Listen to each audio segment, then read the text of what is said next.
వి gold trusted gold buyers తాకట్టులో ఉన్న బంగారాన్ని విడిపించి ఈ రోజు ఉన్న మార్కెట్ ధరకే కొనబడును. మరిన్ని వివరాలకు సంప్రదించండి 7771077720.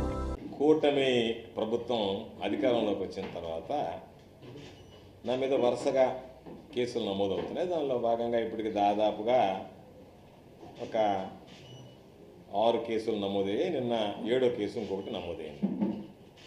కాబట్టి నాకైతే ఈ ప్రభుత్వంలో కేసులు నమోదు చేయడం ఏదో కొత్త విషయంగా అనిపించడం లేదు. కారణం ఏమిటంటే వరుసగా కేసులు నమోదవుతున్నాయి కాబట్టి. నేను జూన్ 4వ తేదీ ఎలక్షన్ రిజల్ట్ వస్తే జూన్ 5వ తేదీనే విలేకరుల సమావేశం పెట్టి మాట్లాడాను. ఆ రోజు నుంచి వైఎస్ఆర్ కాంగ్రెస్ పార్టీ పక్షాన మా గళం విప్పుతున్నాం. తెలుగుదేశం పార్టీకి సంబంధించినటువంటి ఏదైనా చేసేటువంటి ఈ విధ్వంసాలను ఎప్పటికప్పుడు ప్రశ్నిస్తున్నాం. వీళ్ళు ఆలోచన భిన్నంగా ఉంది. అందరితో అనుకున్నట్టుగానే మనం ఏదో టెర్రరైజ్ చేస్తే వీళ్ళు గమ్ముగుండిపోతారు, మాట్లాడకుండా ఉంటారని చెప్పి చిన్న చిన్న కేసులు పెడతా తీవ్రకు వచ్చేటప్పటికి తీవ్రమైనటువంటి కేసులు పెడతామని చెప్పాను. నేను అనేక సందర్భాల్లో కూడా చెప్పాను. కొంతమంది కొన్నింటి మీద సిట్ వేశారు. కేసులకి, అరెస్టులకి, జైళ్ళకి భయపడేటువంటి వాళ్ళం కాదు. కాబట్టి అటువంటి బెదిరింపులకి భయపడేటువంటి ప్రసక్తి ఉండదు. కాబట్టి అన్ని కేసులు కూడా ఏంటి, చంద్రబాబు నాయుడు సూపర్ 6 కింద హామీలు అమలు చేయలేదు. కాబట్టి చంద్రబాబు నాయుడిని జగన్మోహన్ రెడ్డి గారు ఇచ్చినటువంటి జీవోలు జగన్మోహన్ రెడ్డి గారికి చెవు కుట్టాలన్నాడు. కాబట్టి నువ్వు చేసినటువంటి తప్పులు నిన్ను గాడిద మీద ఊరేగించాలంటే దాని మీద ఒక ఎఫ్ఐఆర్. బెల్ షాపులు సోమిరెడ్డి దోచుకుంటా ఉంటే షాప్ కొట్టు, డబ్బులు కొట్టు, షాప్ కొట్టు అనుకుంటా. దాన్ని పెడితే అయ్యా నువ్వు డబ్బులు కొట్టు, షాప్ పెట్టు అన్నావు కాబట్టి దాని మీద ఒక ఎఫ్ఐఆర్ నమోదు. పోలీసులు ఈ సమాజంలో భిన్నమైనటువంటి వాళ్ళు, మిగతా వాళ్ళందరూ వేసుకోకుండా అందరూ కాకి ప్యాంటు, కాకి షర్టు, టోపీ పెట్టుకోలేదు. కాబట్టి మీరు ఆ బట్టలు ఇప్పేసి మీరు పసుపు చొక్కా తొడుక్కోండి అంటే దాని మీద 2 కేసులు. మీరు పోలీస్ శాఖను అవమానిస్తారా అని చెప్పానండి. ఇసుక అందటం లేదని ధర్నా చేస్తే దాని మీద ఒక కేసు. కాబట్టి మొత్తం మీద 6 కేసులు నమోదే. నిన్న క్వాడ్జీ మైనింగ్కి సంబంధించి ఒక కేసు నా మీద నన్ను చేర్చడం జరిగింది. ఎంత నవ్వు వచ్చిందంటే ఆ కేసు చూసి, అంతే హాస్యాస్పదమైనటువంటి కేసు. అంటే ఆ కేసులో నా పాత్ర ఏందో తెలుసా, పోలీసు వాళ్ళు కనపరిచింది. నాకు సంబంధించినటువంటి నా అనుచరులు చెప్పారంట వాళ్ళతో. ఏమని, గోవర్ధన్ రెడ్డి అన్నీ చూసుకుంటాడు మీరు మైనింగ్ చేస్తేనని. నేను చెప్పలే, నాతో కాంట్రాక్ట్ లేదు కదా. కాబట్టి నేను చెప్పాను అని అంటే సాక్ష్యం ఉండదు, ఆధారం ఉండదు. అందుకని నా అనుచరుడు అంటే దారిని పోయేవాడు ఎవడన్నా పోయి గోవర్ధన్ రెడ్డి పని చెప్పాడని చెప్తే వాళ్ళ మీద కేసు నమోదు చేయడానికి సిద్ధపడుతున్నారు. ఎక్కడైనా ఒక సాక్ష్యమో, ఒక ఆధారమో, వాళ్ళ ముఖం నాకు చూడడమో, లేదా వాళ్ళకి సంబంధించినటువంటి ఫోన్ కాంటాక్ట్స్ సమస్తం జల్లెడ పెట్టాను.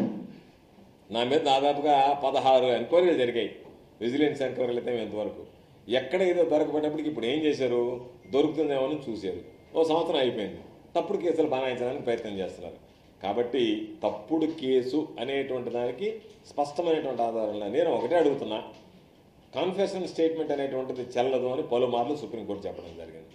వాళ్ళని తీసుకెళ్ళేది, తెల్లగాయతల మీద సంతకాలు పెట్టించేది, అమ్మని దాని మీద టైప్ చేయించుకునేది. ఇది ఎందుకు చెప్పానంటే ఆ కేసులో ఏమని రాశారు ఒకసారి ఆ కేసు చూడండి. పంపించినటువంటి రిమాండ్ రిపోర్ట్లో నన్ను A4గా చేర్చేటప్పుడు ఏం రాశారు, ఎవడో పొదలకూరికి సంబంధించినటువంటి 2 పిల్లలు మేము చూసుకుంటాము గోవర్ధన్ రెడ్డి విషయంలో అని చెప్పన్నారు. అంతే, ఇంకేం లేదు. అంటే ఈయన పాత్ర ఉందా, పాత్ర లేదా, ఏం చేశాడు, ఏం లే. వాళ్ళు భరోసా ఇచ్చారంట నా తరఫున ఏదన్నా ఉంటే మేము గోవర్ధన్ రెడ్డి అనుచరులమి, మేము చూసుకుంటామని చెప్పాము. అందుకని గోవర్ధన్ రెడ్డి మొదలు అంటే ఏదో ఒక విధంగా కేసు పెట్టాలని ఆలోచన ఉంది. కాబట్టి మీరు పెట్టుకోండి, ఇబ్బంది ఏం లేదు. ఆ భాగంలో ఈరోజు ఒక కేసు పెడితే దానికి సంబంధించినటువంటి దాంట్లో పాపం మా పేపర్ బాయ్ ఎట్టా ఉన్నాడు, నిద్ర లేచినప్పుడు దాన్ని చేపెట్టుకుంటూ ఉంటాడు పాపం. మామూలుగా ఎంతమంది ఏంటంటే ఈ డిజిటల్ లేనప్పుడు పేపర్లు ఇంటి ముందు వేసేవాళ్ళు. ఇప్పుడు మా పేపర్ బాయ్ సోమిరెడ్డి ఉన్నాడు కాబట్టి పాపం అందరికీ ఆ పేపర్ కటింగ్లు పెట్టుకుంటూ ఉన్నాడు. నువ్వు చేసినటువంటి పనులు ఏదన్నా ఉంటే ఏడవాలి, కానీ వాటిని పక్కన పెట్టి చెప్పుకోలేక గోవర్ధన్ రెడ్డి మీద కేసు నమోదైంది.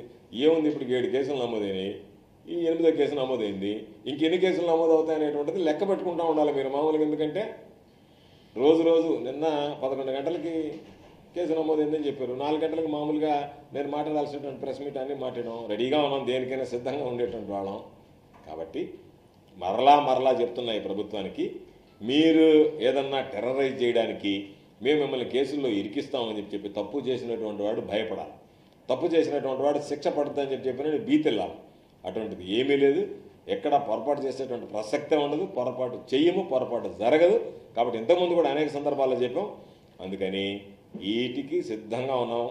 దేనికైనా సరే ఒకవేళ మహా అంటే మమ్మల్ని ఏదన్నా 4 రోజులు అరెస్ట్ చేయడానికి ఇప్పుడు పాపం పోసాని కృష్ణమురళిని మిగతా వాళ్ళందరినీ వంశీని వాళ్ళని ఏదో ఒక కేసు మీద పెట్టి ఆ కేసు మీద ఈ కేసు మీద పెట్టినట్టుగా రకరకాలైనటువంటి ఇబ్బందులు పెట్టాలని ఆలోచన చేస్తారేమో.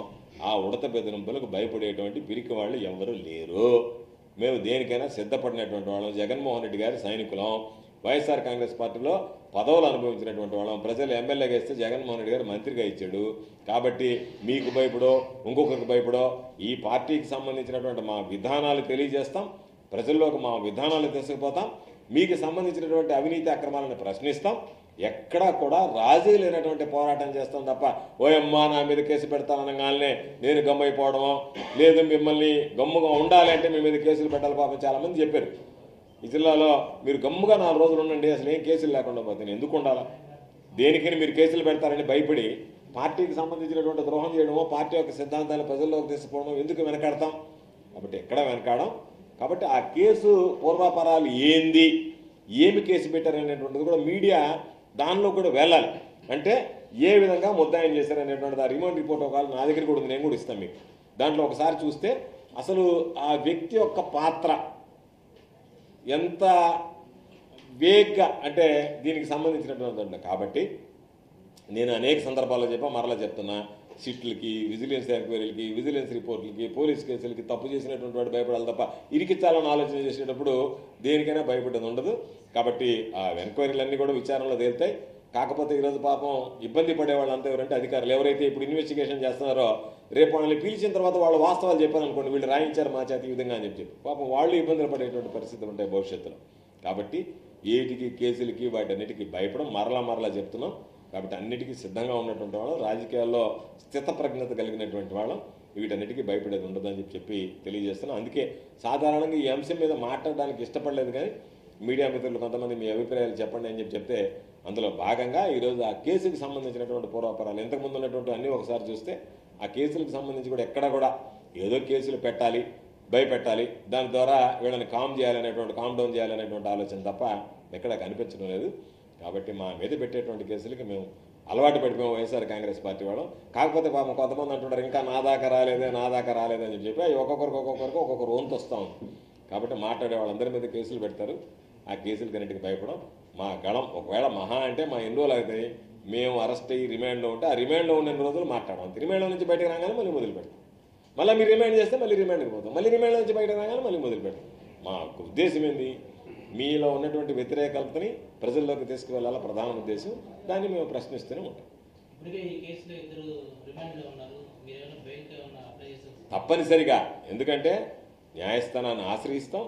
న్యాయస్థానాల్లో న్యాయం జరుగుతుందనేటువంటి నమ్మకం, విశ్వాసం ఉంది. కాబట్టి ఆ న్యాయస్థానాలకు సంబంధించి కూడా వీళ్ళు ఇచ్చేటువంటి నివేదికలు కానీ న్యాయస్థానాల దగ్గరికి వెళ్ళినప్పుడు వక్రీకరించేటువంటి విధంగా న్యాయస్థానాల మీద విలువ లేదు, న్యాయం మీద మామూలుగా చట్టం మీద గౌరవం లేదు, ఏమీ లేనటువంటి. కాబట్టి తప్పనిసరిగా న్యాయస్థానాన్ని ఆశ్రయిస్తాం. ఇప్పటికే నా మీద పెట్టినటువంటి పలు కేసులకు సంబంధించి కూడా క్వాష్ పిటిషన్స్ వేయడం జరిగింది. దీంట్లో కూడా క్వాష్ పిటిషన్ వేస్తాం.